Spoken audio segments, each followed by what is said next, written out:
amarelo o país de Gales. E a ilha da Irlanda, nós temos dois países. Aqui em preto, a Irlanda do Norte, e em cinza, a República da Irlanda. Então, o Reino Unido, gente, é formado por 4 países, esses que estão nas cores azul, vermelho, amarelo e preto. Ou seja, Inglaterra, Escócia, País de Gales e Irlanda do Norte. Esse é o Reino Unido, tá? É aqui que vai ocorrer a Revolução Inglesa. Olha as bandeirinhas que eu disse naquela outra aula. A bandeira da Inglaterra, fundo branco e uma cruz vermelha. Essa bandeira aqui é desde a época das Cruzadas. A bandeira da Escócia, fundo azul e um X branco, né, que eles chamam de Cruz de Santo André. A união dessas duas bandeiras aqui já formou quase que a bandeira do Reino Unido, como nós conhecemos hoje.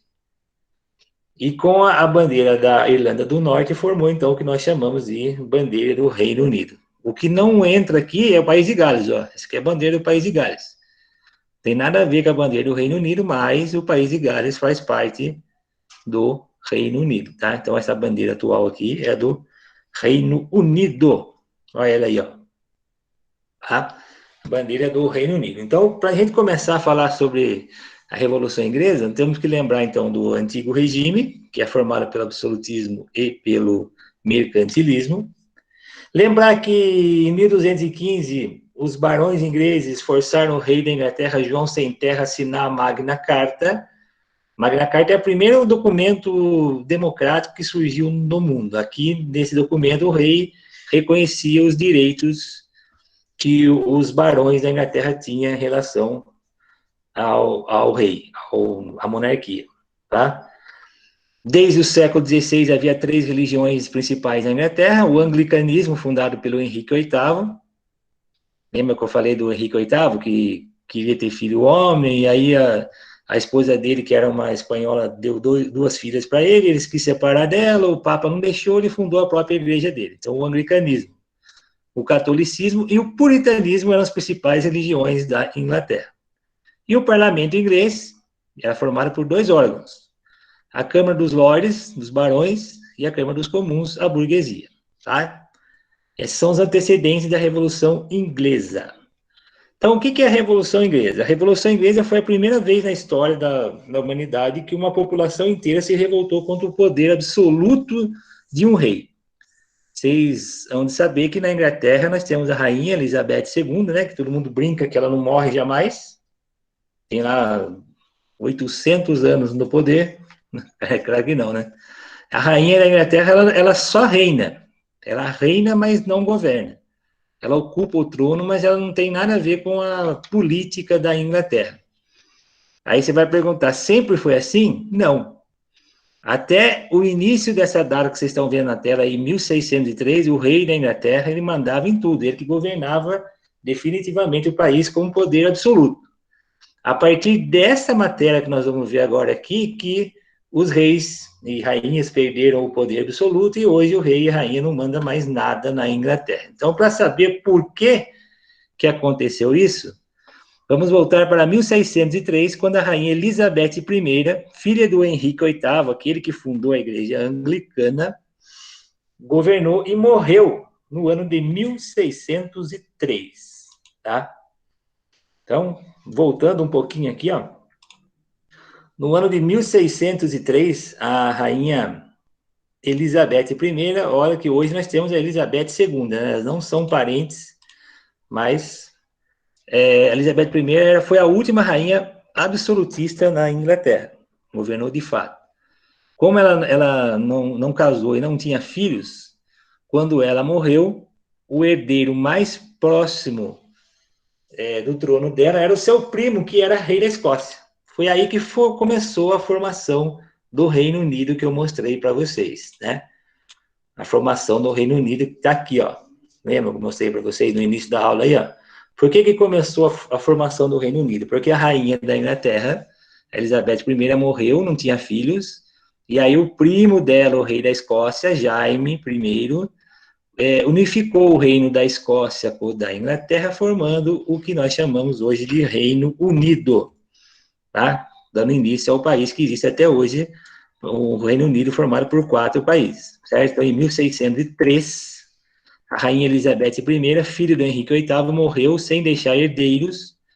E essa aqui é o filme, né? Elizabeth, que quem quiser assistir, a atriz que interpreta a Elizabeth no filme.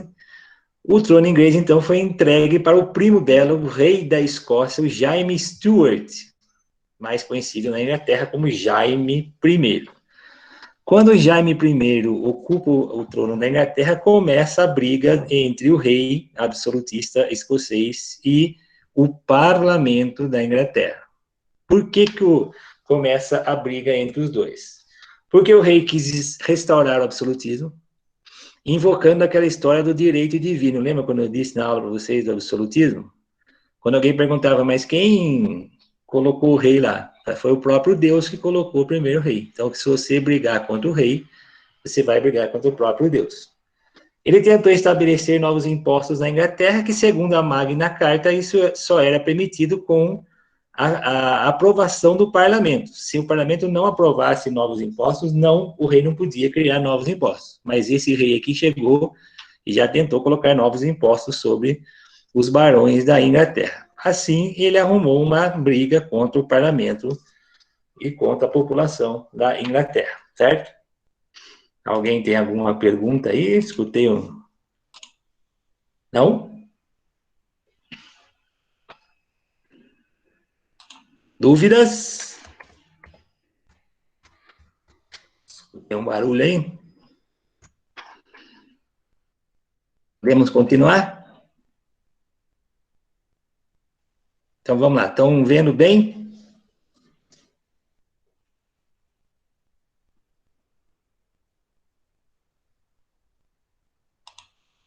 Então vamos lá. Esse rei, então, o rei Jaime I, vamos voltar aqui, ó.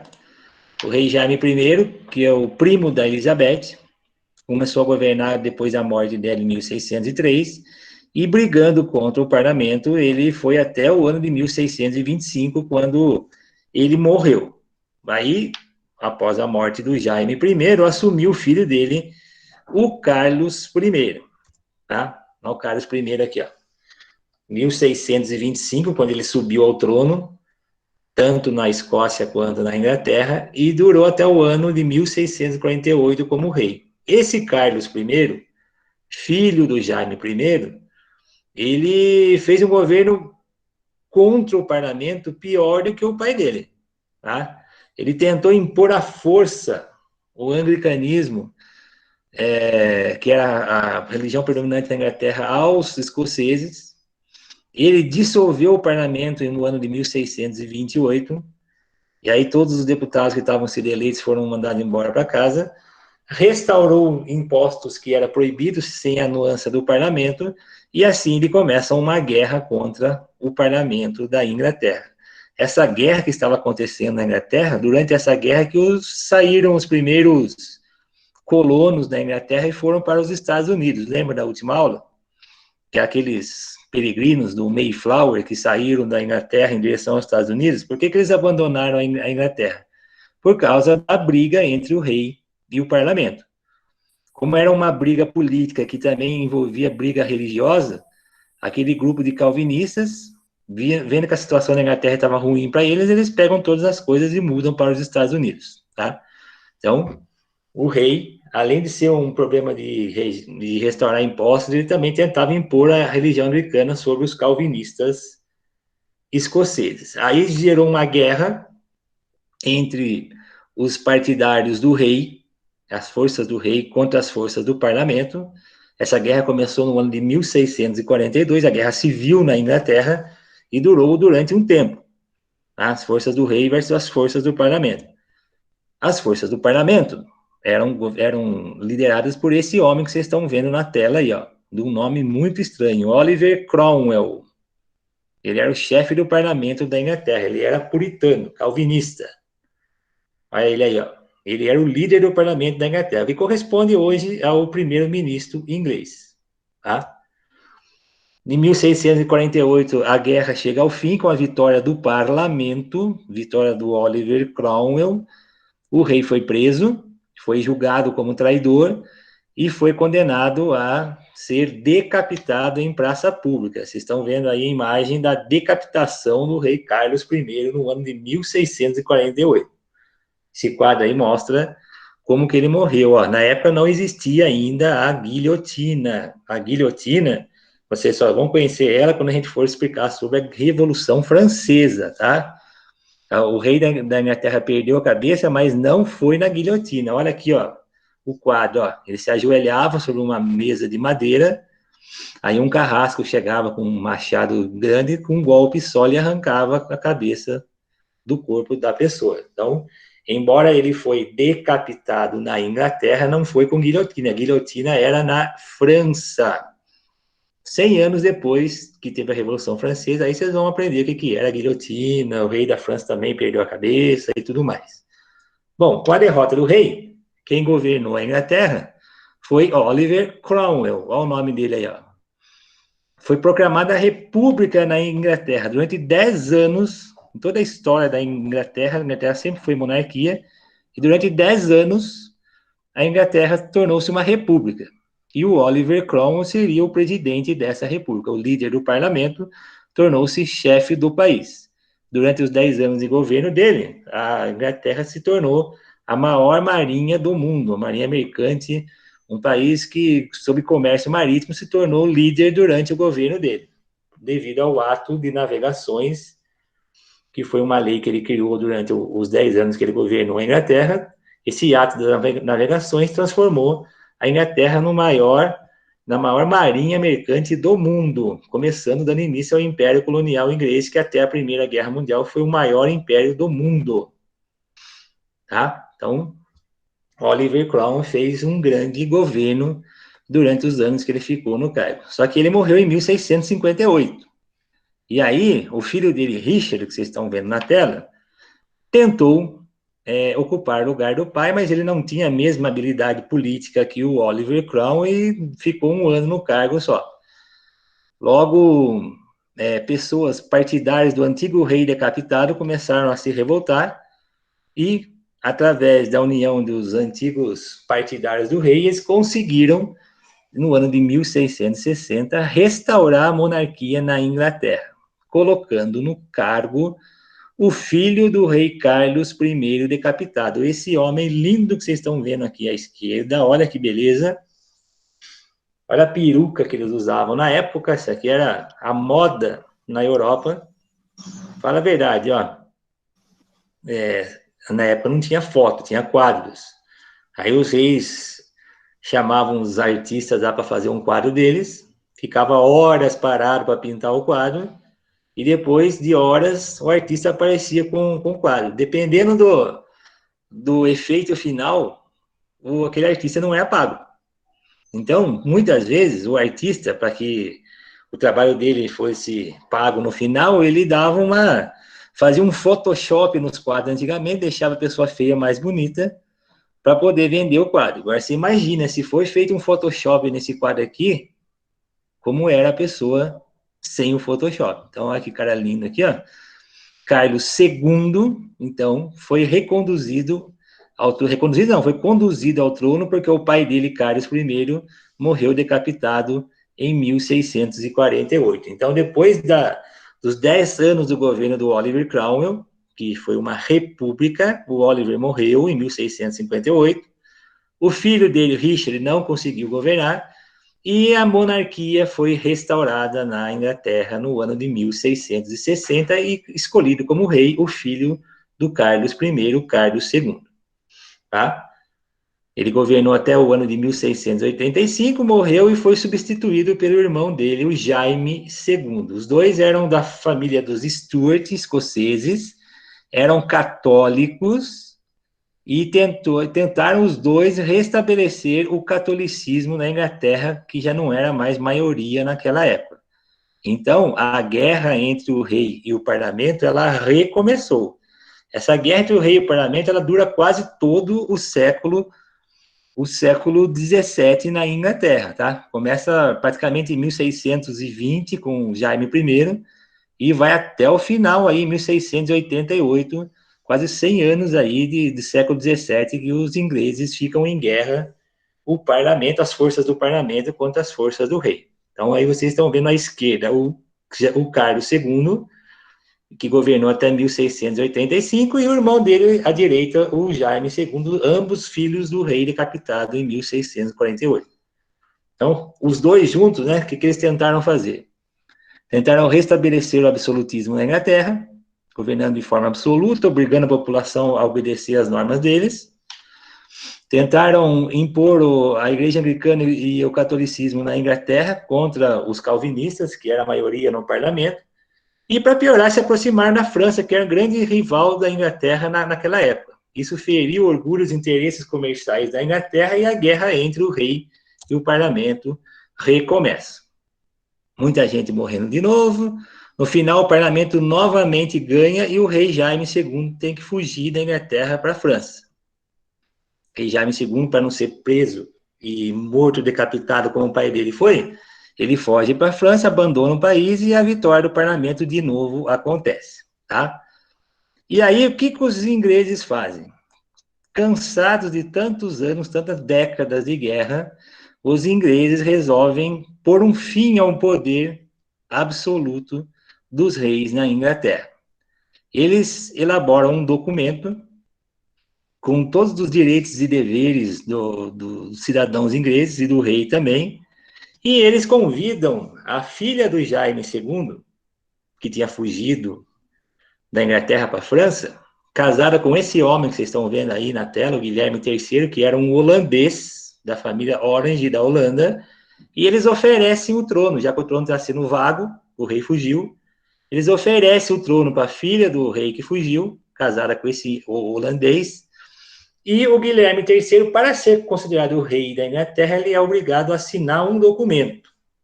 Vocês estão vendo na tela aí, ó, à direita, assinado com sangue, é a mancha de sangue, tá? Esse documento foi conhecido com o nome da história como Bill of Rights, ou em português, Declaração dos Direitos. Nesse documento, o Guilherme III, o holandês, ele se compromete a obedecer à lei, e nessa lei dizia que o rei nunca mais iria governar de forma absolutista, autoritária a Inglaterra. Se ele se interessasse, ele assinava o documento, aí ele poderia ser considerado o rei da Inglaterra. Então, é a partir deste documento, gente, quem está anotando aí, ó, Bill of Rights. Esse documento foi assinado no ano de 1689. Em 1689, desculpe, foi a Revolução Gloriosa, foi quando os ingleses, depois de vencer, o parlamento vencer novamente a guerra contra o rei, elabora esse documento aqui, tá? E oferecem ele ao Guilherme III. Se ele assinasse o documento, ele seria declarado o rei da Inglaterra. E esse documento tirou todos os poderes absolutos do rei, então, em 1689. O Guilherme III da Holanda aceita o documento e é nomeado rei da Inglaterra com o título de Guilherme II. Ele é Guilherme III na Holanda e na Inglaterra ficou Guilherme II. Tá? Então, a partir da assinatura deste documento, que vocês estão vendo, nunca mais um rei na Inglaterra governou o país. Quem passou a governar seria o parlamento através do primeiro-ministro. E isso aconteceu no ano de 1689, na Revolução Gloriosa. A Revolução Gloriosa criou o documento Bill of Rights, que acabou com o poder absoluto dos reis na Inglaterra. E aí o poder passou para este parlamento. Conhece a foto? Esse é o parlamento britânico, é onde fica o poder político na Inglaterra. Do lado direito, o famoso relógio Big Ben. É o símbolo mais tradicional do Reino Unido, da Inglaterra. É aqui, nesse edifício, que fica a administração política da Inglaterra. Então, aqui o primeiro-ministro governa como um chefe de Estado. E o rei, no caso atual, a rainha Elizabeth II, ela não tem obrigação política nenhuma, ela é uma figura completamente decorativa, tá? Aí foi criada a expressão o rei reina, mas não governa, tá? O poder político está na mão do parlamento. Até aqui, alunos, alguma dúvida? Hã? Estão dormindo? Foram tomar café? Dúvidas? Até agora não, Mateus? professor. Podemos continuar? Agora vamos para o iluminismo, hein? Então, ó, o mundo moderno, como nós conhecemos hoje, um mundo mais democrático, ele começou a surgir com a Revolução Inglesa. Logo, daqui a pouco vocês vão saber um filósofo que viveu durante a Revolução Inglesa e é considerado um dos primeiros iluministas da história. Agora, logo no começo do iluminismo, vocês vão ver esse filósofo aí, é um inglês chamado John Locke. Ele viveu durante aquela guerra entre o parlamento e o rei, durante o século XVII na Inglaterra, é considerado um dos primeiros filósofos iluministas. E é com a Revolução Inglesa e o iluminismo que o poder absoluto dos reis termina. E o mundo passa a ser um mundo mais democrático, tá? Então, vamos lá. Continuando.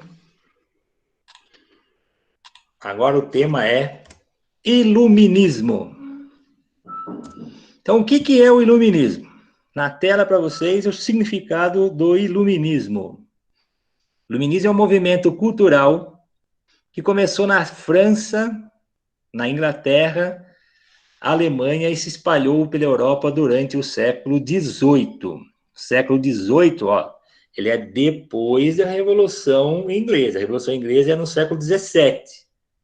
Do século XVII começa em 1601, vai até 1700.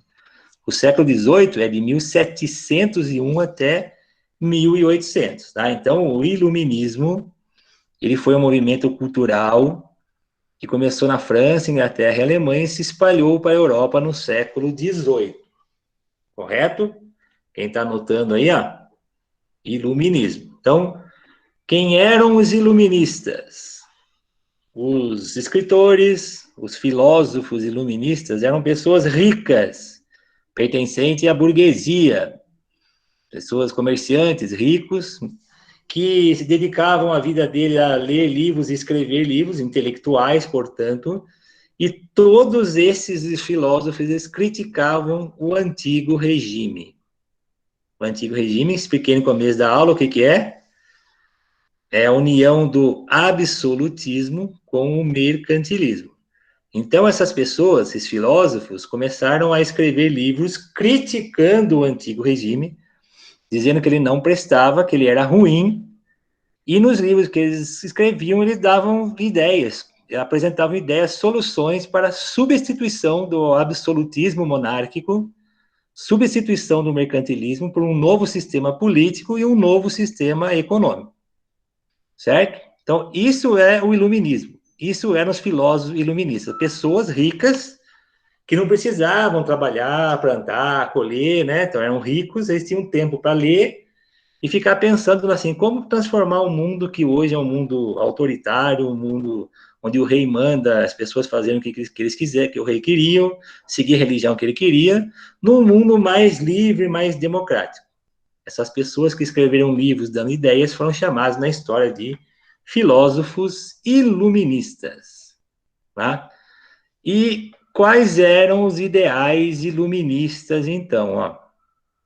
A valorização da razão foi a partir do século XVIII que começaram os estudos para explicar, por exemplo, fenômenos naturais. Por exemplo, o dia, a noite, as estações do ano. Antes, no absolutismo, quando alguém perguntava por que tem o dia e a noite? Porque tem épocas do ano que é quente, que é o verão, tem época do ano que é frio. Aí sabe o que as pessoas falavam? Porque Deus quis. Então, esses filósofos iluministas não aceitavam essa resposta que Deus quis. Tinha que ter uma explicação racional, uma explicação científica do porquê do dia, da noite, porquê das estações do ano, todas as perguntas que o homem fazia. Então, a razão, começaram seus estudos científicos para explicar fenômenos sobre o cotidiano. Então, a razão é o principal dos ideais iluministas aí, mas não é o único. Tá? É através da razão que o homem ia se libertar da religião, da tirania dos governos. Os filósofos iluministas, gente, eles criticavam tanto o absolutismo monárquico, o mercantilismo, quanto o poder que a igreja tinha sobre as pessoas. A maioria desses filósofos eram eram ateus, não acreditavam em Deus. Então, eles falavam que não só o rei, não só o mercantilismo escravizava o ser humano, como também a igreja, né? A igreja católica, a igreja protestante, a igreja, a religião, escravizava o homem, tá? As ideias do iluminismo são liberdade política, tolerância religiosa, igualdade jurídica de todos. Não sei se vocês sabem, mas quando acontecia um crime, ou quando uma pessoa ia na frente de um juiz, ia reclamar da outra pessoa, sabe como é que era julgado antigamente, na época do absolutismo monárquico? Quem tinha mais dinheiro tinha a razão. O mais pobre nunca tinha razão. Então, os filósofos iluministas, por exemplo, uma das coisas que eles defendiam é a igualdade jurídica de todos. E que todos tinham direito à felicidade, tinham direito de bem-estar e de ir e vir. Tá, gente? Agora, eu quero que vocês, quem está anotando, anotem os principais filósofos iluministas e as ideias que eles criaram, ideias que existem até os dias de hoje. Correto? Então, ó, o nome do filósofo, não precisa acertar o nome do filósofo, precisa acertar só qual é a ideia moderna que esse filósofo no passado criou no livro deles. Tudo bem? Então vamos lá. Primeiro, o inglês John Locke, aquele que eu falei que viveu durante a Revolução Inglesa. Esse John Locke aqui, considerado um dos pais do iluminismo, ele escreveu um livro chamado Ensaio sobre o Entendimento Humano. Nesse livro, ele condenou o absolutismo monárquico e preocupou-se em proteger a liberdade individual. O que ele criou? Qual foi o conceito que o John Locke criou nesse livro, então? Ele era contra o absolutismo monárquico. Se você tem um sistema político que é a monarquia, qual foi a ideia que ele deu para substituir a monarquia? Alguém sabe? Quer escrever aí? Escreva no chat aí para a gente provar para a coordenadora, para a diretora, que vocês estão participando da aula. A democracia, professor? É democracia, mas qual forma política? Nós temos duas formas políticas. A monarquia, que quem governa é o rei, ou, no caso do Brasil, Parlamento. república. Muito bem, Matheus. São duas formas de governo, a monarquia e a república. O que o John Locke criou, então, foi a república. Naquele livro que ele escreveu, o ensaio sobre o entendimento humano. Então, obrigado pela participação, Giovana, pessoal.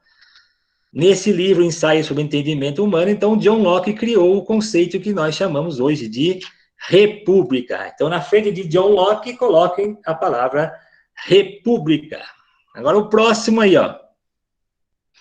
Ganha um ponto positivo na aula de história quem pronunciar corretamente em francês o nome dele, ó. Alguém quer tentar aí, não? Tem que fazer biquinho para falar, hein? Olha, agora ninguém quer tentar. Vai, Giovana, tenta aí.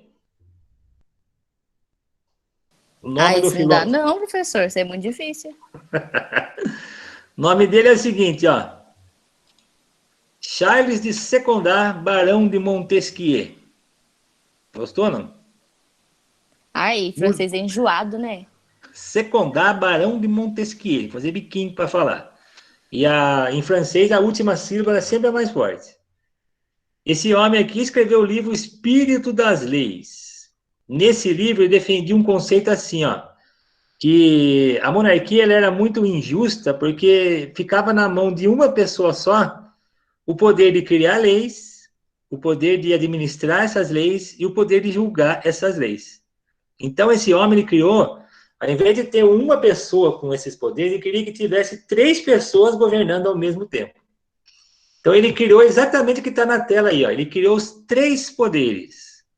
Os poderes executivo, legislativo e judiciário, tá? Então, na frente de Montesquieu, vocês coloquem aí a criação dos 3 poderes. Executivo, aquele que administra, o legislativo, que é os deputados e senadores, aqueles que criam leis, e o judiciário, aquele que julga segundo as leis criadas pelo legislativo. A ideia dele era a seguinte: ao invés de uma pessoa ter os três poderes, tinha que ter três pessoas, e essas três pessoas teriam que entrar no entendimento para que um não fosse mais poderoso do que o outro, tá? A independência dos três poderes. Bora pro próximo. Aí esse daí, agora eu quero ver, hein? Agora a gente vem de um ponto para dar 2 pontos para quem acertar o nome inteirinho dele, ó. Esse é o maior filósofo iluminista. Quem vai tentar aí? Esse é fácil, hein? Olha lá, quem tenta Não esse? passa nada, professor. Tá doido. Olha o nome do rapaz. Não, não. Você viu a pose dele, Matheus? É, lindo. Parece o turma de São Paulo tirando foto. Se eu falo uma coisa dessa, vai ficar bravo comigo. Então vamos lá, Vai, gente. Matheus, você não é o François-Marie bonzão? Arouet Voltaire. Gostaram ou não? François-Marie Voltaire, é isso aí mesmo. François-Marie Arouet Voltaire. Maria Rue Voltaire. O cara chama Marie, mano. Como que vai ter Marie. moral? Pura. É São Em Paulino, português, certeza. Francisco Maria. Ó, Mas tem fala, Maria no pronto. nome. Tá bom, esse aqui foi o maior filósofo iluminista. Se cair na prova assim, ó, se tiver uma prova aí, qual foi o maior filósofo iluminista? Foi esse homem aí, ó. Foi o Francisco Maria, né, professor? Vou colocar Foi o assim na Voltaire. prova. Ele é o único que tem o quadro dele dando um sorrisinho lá. Ele é o único que fica sorrindo no quadro. Vocês O sabem primeiro- uma coisa que vocês não sabem dele? Nós não sabe, né, professor? Vou falar agora uma curiosidade dele para vocês. O Voltaire, ele escreveu vários livros, muitos livros. Não só livros de filosofia, ele escrevia livros também de romance, livros de crônicas. E teve uma época que ele teve que fugir da França por causa das ideias dele. Ele teve que morar em Portugal, na região de Lisboa. Ele ficou muito tempo lá. Então ele escreveu um romance lá de uma história de um cara português que o cara só sofreu a vida inteira dele, desde o nascimento até a morte dele. Tá? O cara só tudo que de azar na vida que acontecia com esse cara aí. E baseado nesse livro dele que foi feita aquela novela Eta Mundo Bom, que está passando na Rede Globo. Tem o Sabe o Candinho. Candinho? O Candinho. Isso, o nome do personagem dele lá em Portugal era Cândido. Ô louco, Candinho. A novela da Globo também é cultura, tá vendo? A novela da Globo é baseada num livro do filósofo iluminista Voltaire, tá? Candinho tem o burrinho dele. Candinho, você pensou que o Candinho era da Minas Gerais, né? Mas não é, o Candinho é de Portugal. Da roça. Agora vamos lá, levando a sério. Vamos ver se vocês conseguem adivinhar qual foi o conceito moderno que o Voltaire Liberdade criou. de expressão, não é não, professor? Ó, a frase dele aí, ó. Liberdade de expressão, eu acho. Posso não concordar com nenhuma das palavras que você diz, mas defenderei até a morte o direito de você dizê-las. Qual o conceito moderno que ele criou nesse livro dele, o Dicionário Filosófico? Liberdade de expressão, né, professor? Liberdade de expressão. Tá? Nossa, Então, só ele é o Quero ver criador o- da liberdade de expressão. Parabéns, Matheus. eu sou... Tá? Então, olha só como é importante essa matéria. Ó. Tem alguns presidentes atuais que precisavam ter essa aula aqui, que eles estão querendo governar de forma autoritária. Né? Uns presidentes aí, né? O presidente dos Estados Unidos, que foi o primeiro país que colocou as ideias iluministas, mas o atual presidente lá está meio ditador demais. Presidente do Brasil... Será que está com febre o presidente do Brasil agora, não? O do Brasil não gosta nem de livro com muita página. Você acha que ele vai querer saber desse negócio aí? Próximo filósofo, gente.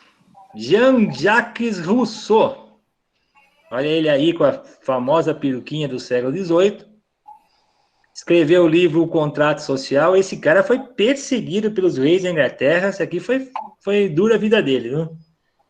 Nesse livro aqui, ele fala que um governante, para ele governar um país, ele tem que governar de acordo com a vontade do seu povo. E tem que perguntar para o povo se ele gostaria de ter um governante. Então, ó, prestem atenção. Ele, nesse livro Contrato Social, ele defendeu a ideia que para uma pessoa governar um país, ela deveria ser escolhida pelo povo. Qual foi o conceito que ele criou, então? O voto. O voto, as eleições. Então, o contrato social, né, o Jean-Jacques Rousseau criou, então, o termo eleições. As eleições foi que saiu do livro O Contrato Social do Rousseau. Tá, gente? Para completar aí, temos uma dupla, Denis Diderot e Jean Lambert. Esses dois homens aí, eles fizeram um livro um dos maiores livros da época. Tinha muitas páginas, era maior do que a Bíblia, e eles tinham todos os conceitos das coisas que existiam naquele momento. Então, o que é uma flor, como é que uma flor crescia, o que era um casaco, o que era um exército, qual o significado de uma república. Eles colocaram em um livro todos os conceitos de coisas históricas e científicas que existiam. E a esse livro eles deram o nome de enciclopédia. Quando alguém queria saber o que era alguma coisa, ele ia consultar o livro deles. Digamos que essa dupla criou a versão antiga do que hoje nós chamamos de Wikipédia. Aquele site onde todo mundo vai para fazer trabalho das matérias, tá? A primeira enciclopédia do mundo foi criada pela essa dupla aí, Denis Diderot e Jean Leronde d'Alembert, tá? Então, hoje a Wikipédia, que é a maior enciclopédia virtual do mundo, ela é uma descendente da enciclopédia criada por esses dois aí. E, por último, outro inglês, Adam Smith. Esse aqui, ele era contra o mercantilismo na Inglaterra. Ele achava que o governo, ele influenciava muito na economia. Ele achava que para as pessoas serem ricas e serem livres, a economia devia ser livre. Não devia ter o controle do Estado. Que os preços das mercadorias deviam flutuar livremente, de acordo com a lei da oferta e da procura. Se todo mundo está procurando um produto e esse produto está em falta, então, obviamente, que o preço desse produto vai subir. Se tem muito produto e tem pouca procura, obviamente que o preço desse produto cai. Então, ele era a favor da liberação dos preços para que o mercado regulasse o preço das coisas. Ele inventou, então, o que nós chamamos hoje aí de liberalismo econômico, muito em pauta no Brasil, nos Estados Unidos, no mundo de hoje. Liberalismo econômico. Liberalismo econômico é defendido pelo presidente dos Estados Unidos e do Brasil. A ideia do neoliberalismo é tirar todos os direitos da população, reduzir drasticamente a carga de impostos e fazer que cada um se vire aí para ter aposentadoria, ter seu atendimento médico, tudo é pago. Isso é o liberalismo econômico, criado por Adam Smith. Certo, gente? E para terminar, agora é para terminar mesmo, ó. Como eu disse, os filósofos iluministas, eles eram contra o absolutismo, contra o mercantilismo e também contra a igreja. Eles não gostavam muito, porque eles falavam que a igreja, elas escravizavam o ser humano. E aí um padre francês, chamado Jean Meslier, criou uma frase que a gente pode resumir toda essa história do iluminismo aí, ó. Ele era um ex-padre francês, que chegou a ser padre, mas depois se revoltou contra a igreja, e ele disse essa frase que ficou famosa na história aí para explicar, para resumir o que era o iluminismo, ó. Eu gostaria, como o último e mais ardente dos meus desejos, que o último dos reis fosse enforcado com as tripas do último padre. Gostaram do padre francês aí? Matheus, Giovana? Achei bem delicado, né, professor? Curti a ideia Gosto. dele. Radical ele, hein? Radical, não? Assim Bom, que gente, bom. mas é isso aí, ó. O iluminismo é uma matéria muito interessante. É o iluminismo que faz com que a gente chegue no dia de hoje como um mundo mais democrático. Antes do iluminismo, o mundo era muito autoritário, governado por reis. Você imagina um rei ruim, por exemplo, que começa a governar um país e, por azar desse país, o rei vive bastante. Ele governaria o país até a morte dele. Só sairia quando ele morresse e aí o filho dele assumiria no lugar dele. Então, gente, o iluminismo veio para transformar o mundo num lugar mais democrático. Tá? E quem criou esses conceitos iluministas foram esses filósofos iluministas que viviam na França e na Inglaterra. Tá? As próximas matérias que nós vamos estudar agora, ó, vocês estão vendo que a cada 15 dias eu faço uma explicação de aula, né? A próxima matéria que nós vamos ver, depois dessa, vai ser a independência dos Estados Unidos. E por que nós vamos aprender a independência dos Estados Unidos? Porque o professor Marcos ele é fanático pelos Estados Unidos. O professor Marcos, como presidente do Brasil, fez churrasco no dia 4 de julho? Claro que não, né? Tem nada a ver, eu nem gosto dos Estados Unidos. É que os Estados Unidos, gente, foram os primeiros países do mundo a implantar as ideias iluministas. É só por causa desse motivo que nós vamos estudar a independência dos Estados Unidos, tá? E logo na sequência nós vamos ver a Revolução Francesa, que já é o terceiro bimestre. A Revolução Francesa ela é importante porque ela vai espalhar essas ideias iluministas para o mundo todo. Se hoje nós temos iluminismo no Brasil, na maior parte dos países do mundo, foi graças à Revolução Francesa, tá? Então, as próximas matérias têm a ver com o iluminismo. Correto, gente? Monstrinho na tela quer dizer que a aula acabou. Gostaram? O que acharam da aula? Muito boa, professor. Muito obrigado por vocês participarem. Então, agora eu vou transferir esse vídeo aqui para o YouTube. Ele demora um pouquinho. Para baixar, porque deu bastante minutos aí. Depois que ele estiver pronto, eu coloco as perguntinhas lá no Classroom para vocês, certo?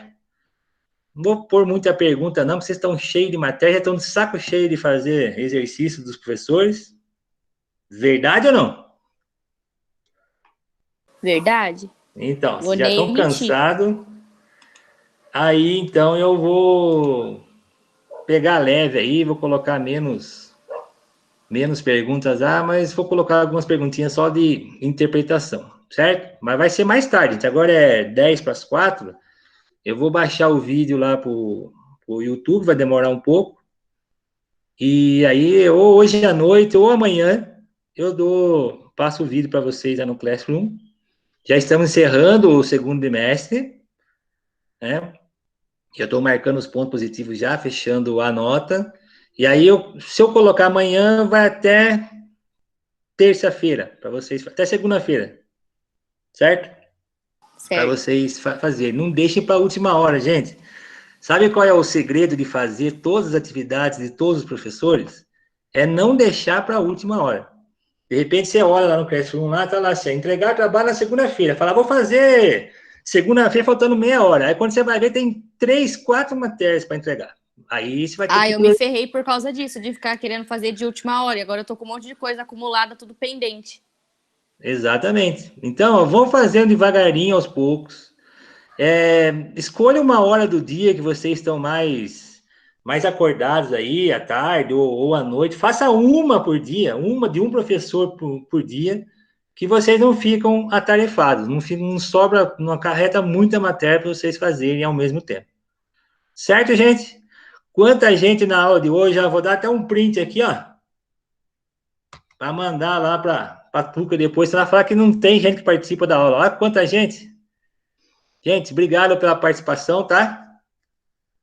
Acho que foi o dia que mais teve aula também. Hoje, pelo Meet, acho que é melhor do que pelo YouTube, né? Que é mais rápido. Vou interromper a gravação